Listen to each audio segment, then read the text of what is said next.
Ya,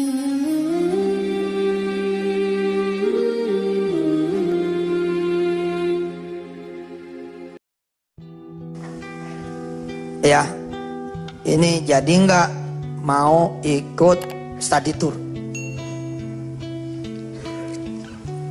Ayahnya kemudian karena dia sudah mengenal Allah Subhanahu wa taala, ayahnya bilang, "Kamu sudah ngomong belum sama Allah?" Gitu. Lihat, ikhtiarnya, mikirnya nanti dulu. Zikirnya dulu. Balikin anak ini ke Allah. Kamu udah ngomong belum ke Allah? Belum ya. Ngomong ke Allah. Masih ada waktu berapa? Sekarang hari Kamis, harus bayar besok maksimal Jumat. Sabtu mau berangkat. Ya sudah, masih ada maghrib, isya buat doa, masih ada sholat malam, masih ada subuh di Jumat pagi. Dah, kamu sholat dulu, doa dulu sama Allah, insya Allah. Sebagai ikhtiar sebenarnya si anak sudah memenuhi proses ikhtiar itu. Si anak datang kepada orang tua. Lalu si ayah meneteskan ilmu tauhid itu kepada anaknya. Nak, ke Allah dulu. Dan ditemenin sama si ayah prosesnya. Pemirsa, ditemenin sama si ayah prosesnya. Ayo, kita ke masjid. Kita minta sama Allah supaya kamu nanti bisa berangkat ikut study tour. Berapa duit? 27.000. Ayo, kita minta 27.000. Di masjid dikasih tahu, yang lain nanti mundur, kita maju. Dan betul, ketika kemudian yang lain mundur, dia maju berdua. Lalu si ayah menyuruh anaknya berdoa. Sok, kamu berdoa, silakan. Si anak berdoa. Ya Allah, saya ini pengen ikut study tour. Tapi ini ya Allah, punya ayah pelit banget. 27.000 aja, mesti sholat dulu, mesti doa dulu. Itulah, mudah-mudahan nanti ayah ngasih. Terus doanya langsung ke Allah.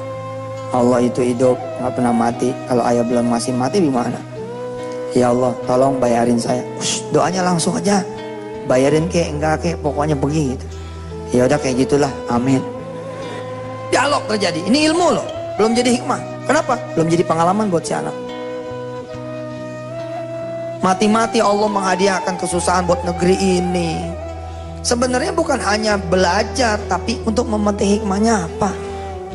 Kalau tidak berhasil menemukan message, menemukan hikmah, maka kita akan terus menerus dalam suasana belajar. Ya belajar tentu baik adanya, tapi belajar terus juga ini masalah kalau kemudian tidak sampai ketemu madunya rasanya. Si anak dibawa lagi sholat isya, dia doa lagi, kemudian dia mikir lagi, anak dibenerin sama ayahnya. Nah, kamu mikirin Allah, jangan mikirin duit, mikirin Allah. Tapi ini harus bayar, tapi itu kan kata orang, bukan kata Allah. Lihat apa yang Allah bilang, wa huwal aliyyul azim. Bukan kata kepala sekolah, tapi kata Allah. Kalau Allah bilang berangkat, berangkat. Betapa banyak, berapa banyak orang yang bisa bayar nggak ikut karena sakit perut, karena orang tuanya meninggal, karena bis itu kemudian mogok. Anak mulai dapat ilmu nih, tapi masih ilmu nih, masih ilmu, belum jadi hikmah. Terus akhirnya sampai pagi anaknya dipanggil sama orang tuanya. Sini, berapa duit bayarannya? 27.000. Sudah. Ini ada duit 27.000. Alhamdulillah. Jangan alhamdulillah dulu. Kamu bayarin temen kamu yang belum bayar study tour. Oh. Buat saya urusan Allah. Oh. Urusan Allah. Sudah, nanti juga kamu tahu. Ya dah, cium tangan dia. Assalamualaikum. Waalaikumsalam. Dia datang ke wali kelasnya. Assalamualaikum Bu. Waalaikumsalam. Ini saya mau bayar. Kebenaran memang kamu termasuk yang belum bayar. Tapi ini bukan buat saya. Loh, terus buat siapa? Siapa teman-teman saya yang belum bayar? Ya ada tuh, ada satu orang. Kata bapak, buat dia. Loh, kamu kan belum bayar. Itu dia Bu. Saya juga gak ngerti. Nggak ngerti, tugas kita belajar dulu. Nanti Allah yang ngasih pengertian. Dicatatlah namanya. Buat dia. Lu buat kamu gimana? Buat saya mah, kata bapak, urusan Allah katanya. Ya tapi nggak bisa. Walaupun kamu bayarin orang lain, tapi kamu nggak bayar, besok nggak bisa ikut loh. Tak apa-apa. Kata orang tua, bukan kata ibu, tapi kata Allah. Habis jangan rusuk manjur bapaknya ya. Ya begitu deh Bu ya. Ya sudah, nanti besok ditunggu. Udah, anaknya lapor lagi ke Allah, sholat duha. Ya Allah, sudah saya bayarkan sesuai dengan perintah dari orang tua. Ya Rabbku, titipkan nasibku kepadamu ya Allah, supaya saya besok bisa berangkat study tour. Masih tetap ilmu, belum hikmah. Gak ngerti nih, apa maksudnya. Kadang-kadang seorang istri dicerai sama suaminya, seorang suami bercerai dari istrinya, seorang karyawan di PHK. Itu ilmu sebenarnya, tapi belum jadi hikmah. Begitu kemudian jadi hikmah, wa may yu'tal hikmata faqad utiya khairan katsira. Barang siapa yang sudah diberikan hikmah, itu dia yang lebih gede daripada apapun.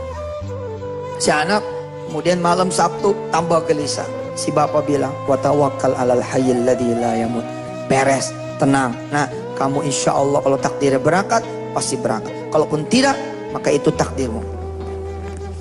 Hari Sabtu, si anak ini tidak mandi, tidak pakaian sekolah. Kenapa? Karena dia tahu nggak bakal berangkat, belum bayaran. Si bapak bilang, kamu nggak bakal tahu kamu berangkat dan tidak sampai kamu jalan. Tapi Pak, nggak ada tapi-tapi ya. Bismillah berangkat. Si ibu nih udah menangis. Dia bilang sama ayahnya, ini anak terlalu kecil untuk diajarkan tauhid. Maka sekarang kalau kemudian AA menurunkan derajat tauhidnya ini kepada anak-anak yang masih ingusan istilahnya gitu, yang masih bocah, ini luar biasa, dari kecil diajarin. Luqman mengajarkan anak-anaknya dari kecil tentang Allah Tuhannya siapa. Berangkat nih anak. Begitu berangkat ke sekolah, dia diajarkan zikir. Kata ayahnya, masuk dulu musola, sholat duha dulu, lapor sama Allah, terima kasih walaupun gak berangkat, saya sudah sampai musola, udah nyampe sekolah, nantikan keajaiban dari Allah nak. Subhanallah. Dan benar, seperti yang diucapkan ayahnya, belum tentu yang punya duit berangkat, dan belum tentu yang tidak punya duit tidak berangkat. Di absenlah satu-satu, naik bis, Anak yang kemarin berdoa pagi, siang, sore, malam di hari terakhir, dan dia bersedekah, alhamdulillah tidak diperkenankan berangkat. Dia nggak ikut berangkat. Sampai sini belum dapat tetap hikmahnya. Mungkin dia masih berontak, masih ngelawan. Begini nih, kalau doa sholat begini nih nasibnya. Tapi benar, enggak, belum nyampe ujung. Di saat dia sudah belajar nih ilmu pasrah, kan nyampe ini ilmu pasrah kan. Kata bapaknya, kalau sampai nggak berangkat, itu dia takdirmu nak. Kalau berangkat, itu juga takdirmu. Kalau tidak berangkat, ya itu takdirmu. Udah wes pasrah. Menjelang pasrah, satu pintu bus terbuka. Satu pintu bus terbuka. Ada ketua kelas turun. Ketua kelas turun. Dia nyamperin nih anak. Masya Allah, kamu gak ikut naik bus? Ya begitu dah. Gitu gimana? Gak punya duit ya? Buat bayar? Ada sih kemarin itu, tapi ya begitu dah. Oke buat. Jadi sekarang gak bayar nih? Iya gak bayar. Oh. Ya sudah, jagain sekolah ya. Assalamualaikum. Salam. Begitu. Oh nggak ngerti, tuh anak nggak paham. Sakit pak. Ada orang yang ilmunya diantar sama Allah sampai pol. Jadi nggak perlu di kasus yang satu. Ada orang yang ilmunya belum sampai pol. Barangkali karena Allah kasihan, tapi dia akan tetap melanjutkan perjalanan ilmu di kasus itu. Anak ini sampai pol, luar biasa. Semua orang dada dari mobil, termasuk anak yang dibayarin. Assalamualaikum, duit gua. Dia lapor sama Allah, dia salat doa. Kali itu dia nangisnya, ya Allah nasibnya begini amat. Kita keluar, datang pertolongan Allah. Masuk mobil Alphard warna hitam ke sekolah. Turun seorang ibu sama anaknya begitu, saudara. Celangak celinguk ketemu anak ini. Woi, Assalamualaikum. Waalaikumsalam. Udah pada jalan ya? Iya, udah pada jalan. Kamu nggak ikut? Ya gitu dah. Tinggalan ya? Sebenarnya sih bukan ketinggalan. Saya belum bayar. Oh, bentar ya. Dia ngomong sama ibunya. Kata ibunya, yuk kita susul. Dia bilang, kita susul beliau. Kita susul teman-teman kita. Kita naik mobil. Subhanallah, naik mobil. Apa? Hitam ini? Iya naik. Allahu Akbar. Bismillah. Hikmah, mulai dia datang. Jadi Susah untuk dijabarkan seperti apa. Tapi kalau kita menjadi anak itu, subhanallah, buka pintu setek, wih, buka sendiri. Dia duduk ya kan, ibunya di depan ngomong, yang enak ya dek duduknya. Iya tante, ceblak. Nangis, anak ini nangis, berlinang air matanya, berlinang. Allah, temannya bilang, kenapa lu gak pernah naik Alphard ya? Agak, bapak gua bener gitu, bapak gua bener. Emang bapak lu ngomong apa? Yang punya duit belum tentu berangkat, yang gak punya duit belum tentu gak berangkat, yang bayar belum tentu berangkat, yang gak bayar belum tentu kemudian. Dan subhanallah, dia juga belajar satu hal yang tidak diajarkan oleh ayahnya, oleh ibunya. Apa? Di kilometer 39 mampir dia, mampir kencing, pipis. Woi, ibunya neteng makanan ini, makan, subhanallah, nangis lagi anak ini, masih kecil kelas 5 nangis ya.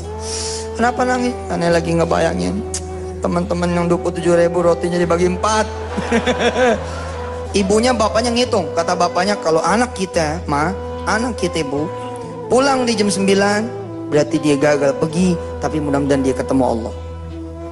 Tapi anaknya nggak pulang jam 9 malam. Subhanallah. Assalamualaikum. Waalaikumsalam. Ada talas, ada singkong, ada macam-macam bawanya. Subhanallah, anak ayam, masya Allah, cerita. Ingin mandi dulu itu cerita. Habis cerita, kata bapaknya gini, sudah, sip, bagus. Akhirnya berangkat kan? Subhanallah ya, berangkat. Sudah, besok pagi berangkat seperti itu lagi. Allah, doa, tidak ada bayaran. Allah, doa. Si anak kemudian berbekal itu hikmah, dia kemudian mengembangkan dia punya ilmunya sendiri. Nah, itulah dia posisi ilmu dan hikmah. Tapi tidak akan dapat hikmah itu kalau kemudian ilmunya juga tidak dipelajari dan dia tidak bergerak. Menyelaraskan kemudian antara mikir, ikhtiar juga adalah dia bergerak, kembali pada zikir. Ini dia keseimbangan yang saya rasa dari kisah ini kemudian bisa diambil kemudian ibrahnya, bisa diambil kemudian pelajarannya. Gitu.